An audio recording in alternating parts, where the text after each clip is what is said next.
श्रीमद्वाल्मीकीय रामायण बालकांड 16वां सर्ग 32 श्लोक। सारांश। देवताओं का श्री हरि से रावण वध के लिए मनुष्य रूप में अवतीर्ण होने को कहना, राजा के पुत्रेष्टि यज्ञ में अग्निकुंड से प्रजापत्य पुरुष का प्रकट होकर खीर अर्पण करना और उसे खाकर रानियों का गर्भवती होना। आरंभ।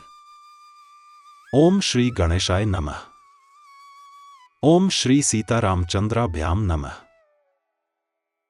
श्लोक 1 से 10।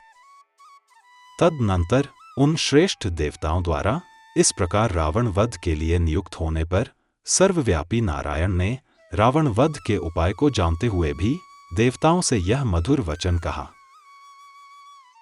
देवगणों, राक्षसराज रावण के वध के लिए कौन सा उपाय है जिसका आश्रय लेकर मैं महर्षियों के लिए कंटक रूप उस निशाचर का वध करूं? उनके इस प्रकार पूछने पर सब देवता उन अविनाशी भगवान विष्णु से बोले, प्रभो, आप मनुष्य का रूप धारण करके युद्ध में रावण को मार डालिए। उस शत्रु दमन निशाचर ने दीर्घ काल तक तीव्र तपस्या की थी, जिससे सब लोगों के पूर्वज लोक स्रष्टा ब्रह्मा जी उस पर प्रसन्न हो गए। उस पर संतुष्ट हुए भगवान ब्रह्मा ने उस राक्षस को यह वर दिया कि तुम्हें नाना प्रकार के प्राणियों से मनुष्य के सिवा और किसी से भी भय नहीं है। पूर्वकाल में वरदान लेते समय उस राक्षस ने मनुष्यों को दुर्बल समझकर उनकी अवहेलना कर दी थी। इस प्रकार पितामह से मिले हुए वरदान के कारण उसका घमंड बढ़ गया है। शत्रुओं को संताप देने वाले देव, वो तीनों लोकों को पीड़ा देता है और स्त्रियों का भी अपहरण कर लेता है। अतः उसका वध मनुष्य के हाथ से ही निश्चित हुआ है। समस्त जीवात्माओं को वश में रखने वाले भगवान विष्णु ने देवताओं की यह बात सुनकर अवतार काल में राजा दशरथ को ही पिता बनाने की इच्छा की थी। उसी समय वे शत्रुसूदन महातेजस्वी नरेश दशरथ पुत्रहीन होने के कारण पुत्र प्राप्ति की इच्छा से पुष्ट कर रहे थे। उन्हें पिता बनाने का निश्चय करके भगवान विष्णु पितामह की अनुमति ले देवताओं और महर्षियों से पूजित हो वहां से अंतर्ध्यान हो गए। श्लोक 11 से 20। तत्पश्चात पुत्रेष्टि यज्ञ करते हुए राजा दशरथ के यज्ञ में अग्निकुंड से एक विशालकाय पुरुष प्रकट हुआ। उसके शरीर में इतना प्रकाश था जिसकी कहीं कोई तुलना नहीं थी। उसका बल पराक्रम महान था। उसकी अंगकांति काले रंग की थी। उसने अपने शरीर पर लाल वस्त्र धारण कर रखे थे। उसका मुख भी लाल ही था। उसकी वाणी से दुंदुभी के समान गंभीर ध्वनि प्रकट हो रही थी। उसके रोम, दाढ़ी मूंछ और बड़े बड़े केश चिकने और सिंह के समान थे। वह शुभ लक्षणों से संपन्न, दिव्य आभूषणों से विभूषित, शैलशिखर के समान ऊंचा तथा गर्वीले सिंह के समान चलने वाला था। उसकी आकृति सूर्य के समान तेजोमयी थी। वह प्रज्वलित अग्नि की लपटों के समान देदीप्यमान हो रहा था। उसके हाथ में तपाए हुए जाम्बूनद नामक सुवर्ण की बनी हुई परात थी, जो चांदी के ढक्कन से ढकी हुई थी। वह परात बहुत बड़ी थी और दिव्य खीर से भरी हुई थी। उसे उस पुरुष ने स्वयं अपनी दोनों भुजाओं पर इस प्रकार उठा रखा था, मानो कोई रसिक अपनी प्रियतमा पत्नी को अंक में लिए हुए हो। वह अद्भुत परात मायामयी सी जान पड़ती थी। उसने राजा दशरथ की ओर देखकर कहा, नरेश्वर, मुझे प्रजापति लोक का पुरुष जानो।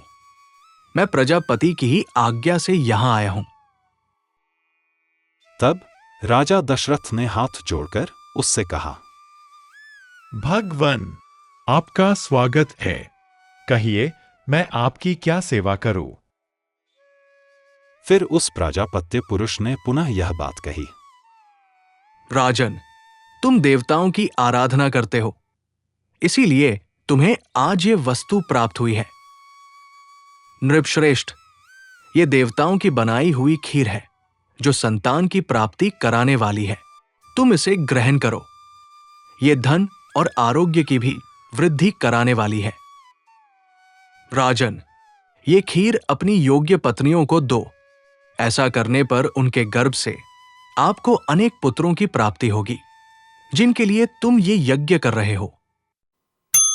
श्लोक 21 से 30। राजा ने प्रसन्नता पूर्वक बहुत अच्छा कहकर उस दिव्य पुरुष की दी हुई देवान से परिपूर्ण सोने की थाली को लेकर उसे अपने मस्तक पर धारण किया। फिर उस अद्भुत एवं प्रियदर्शन पुरुष को प्रणाम करके बड़े आनंद के साथ उसकी परिक्रमा की। इस प्रकार देवताओं की बनाई हुई उस खीर को पाकर राजा दशरथ बहुत प्रसन्न हुए, मानो निर्धन को धन मिल गया हो। इसके उपरांत वह परम तेजस्वी अद्भुत पुरुष अपना वह काम पूरा करके वहीं अंतर्ध्यान हो गया। उस समय राजा के अंतःपुर की स्त्रियां हर्षोल्लास से बढ़ी हुई कांतिमयी किरणों से प्रकाशित हो ठीक उसी प्रकार शोभा पाने लगीं, जैसे शरतकाल के नयनाभिराम चंद्रमा की रम्य रश्मियों से उद्भासित होने वाला आकाश सुशोभित होता है। राजा दशरथ वह खीर लेकर अंतःपुर में गए और रानी कौसल्या से बोले, देवी, यह अपने लिए पुत्र की प्राप्ति कराने वाली खीर ग्रहण करो। ऐसा कहकर नरेश ने उस समय उस खीर का आधा भाग महारानी कौसल्या को दे दिया। फिर बचे हुए आधे का आधा भाग रानी सुमित्रा को अर्पण किया।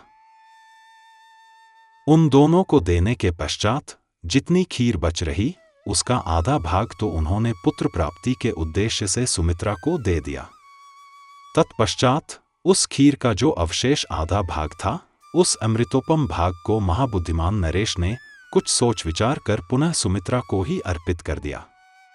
इस प्रकार राजा ने अपनी सभी रानियों को अलग अलग खीर बांट दी।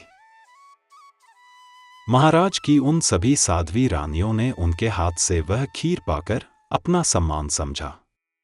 उनके चित्त में अत्यंत हर्षोल्लास छा गया। श्लोक 31 से 32। उस उत्तम खीर को खाकर महाराज की उन तीनों साध्वी महारानियों ने शीघ्र ही पृथक पृथक गर्भ धारण किया।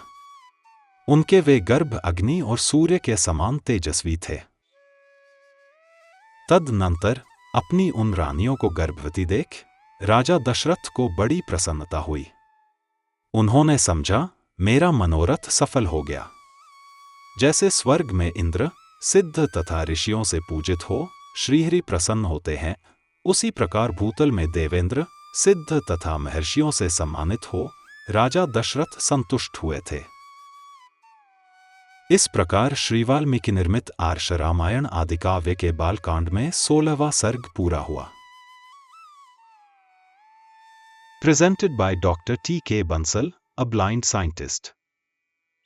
Please like and share this video, and don't forget to subscribe my channel.